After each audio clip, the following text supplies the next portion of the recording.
Hello Internet, my name is Irgat. It's been a long time since I uploaded, but we're not talking about why the uploads has been like they have been.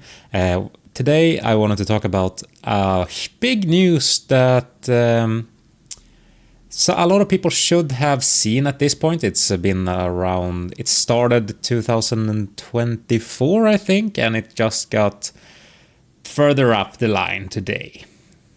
And that is that Steam is getting sued for around $9 million from the sources that I can find, which is they are being sued in the UK, so that's around 656 million pounds, which is approximately $9 million from today's value.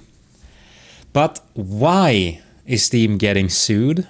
Well, Valve is accused of abusing its dominant position in the market, which is if you're a PC gamer or if you're a console gamer, you more or less know that Steam has good prices. Steam has always been like, they're just taking the dubs without doing anything.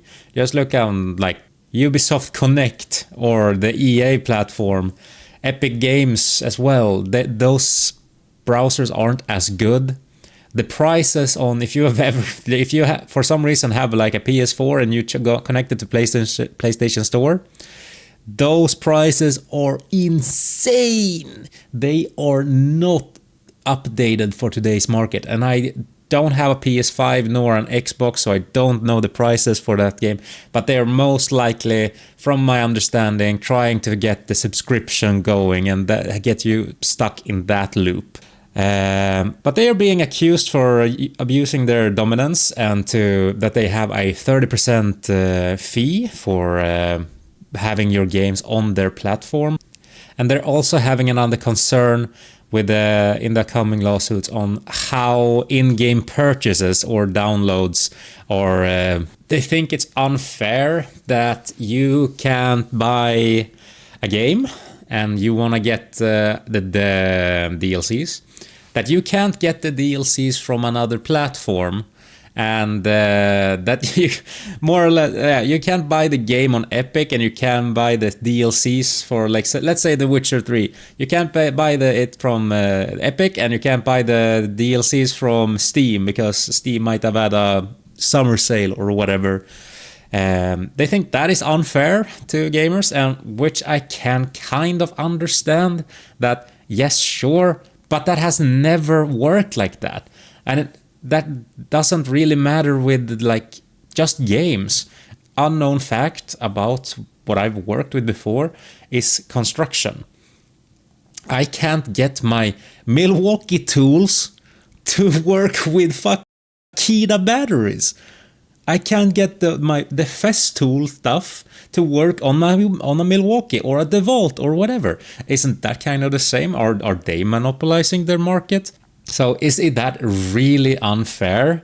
But then we come back to the 30% fee. And sure, if you compare it to Epic, that's the only other one that I've found that is lower. Epic has around 12% if sources are right. But meanwhile, Xbox Store, PlayStation Store, Steam, GOG might be out of this. I don't know about GOG.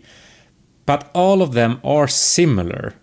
They also claim that Steam is controlling the market with their prices, since Steam games are, in general, even if it's a new game, sure, if you compare to 10 years ago, they're high. But the technology is higher as well, so we have to take that into consideration.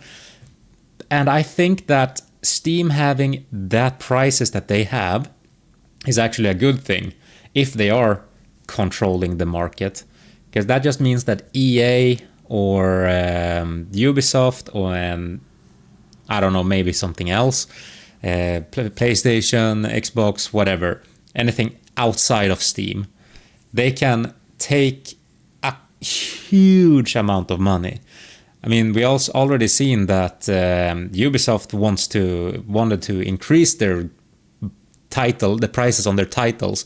So would EA, because EA has already like more or less said that they hate their player base. It's like with Nintendo. They know that you are hooked on, and you are their customer. You can't go anywhere else for your Nintendo games, for like your Pokemon or your Legend of Zelda. It feels like a company that hates their customers. So with Steam actually maybe limiting to like around 50 to 70 euros, it actually could affect the market, that any other platform can't raise the prices. But with that said, like, would you pay 100 euros for the base game of a Call of Duty game? Or would you pay 120 euros for the next Assassin's Creed disaster if it ever gets released? I think they lost the plot after Origin, but that's just my opinion. Or not even that, before Origin. Syndicate was a good one. With that said, if they are going to do this lawsuit, they are most likely going to problems with the other evidence that with, like I said, Xbox, PlayStation, GOG, and it's, yeah. Or are they going to sue them as well, because you can't download an DLC from your Xbox to your PC? It's like, where do we draw the line of like what should be allowed and what shouldn't be allowed? It's not like you could, like before with like Sims games, you could get you just download it to your console, and then you could go to GameStop and you could buy a physical CD with the Sims DLCs. We're not that. We're in a digital era when it comes to purchasing games and this and that, which I think is a little boring, because some of the collections are kind of nice, and the cartridges for like the N64 was kind of sick, and it's kind of retro now. Same with like having the. I still keep my purchases of World of Warcraft. Those are kind of sick in my bookcase, in my opinion. But with that said, I have nothing else to add. I think that this is stupid, and I think that the UK government, or whatever factor that is doing the lawsuit, is going to have problems with that. Could they do something about the 30%? Maybe, but most likely not, since this is a US company, and if they want to be on their website, then they have to pay the fees that said website has. And if they're going after Steam, then no other company is going to be safe after this. So this is either going to be opening Pandora's box, or it's just going to be you had way too much money and time, and you spent your time unwisely. Well, thank you. Bye.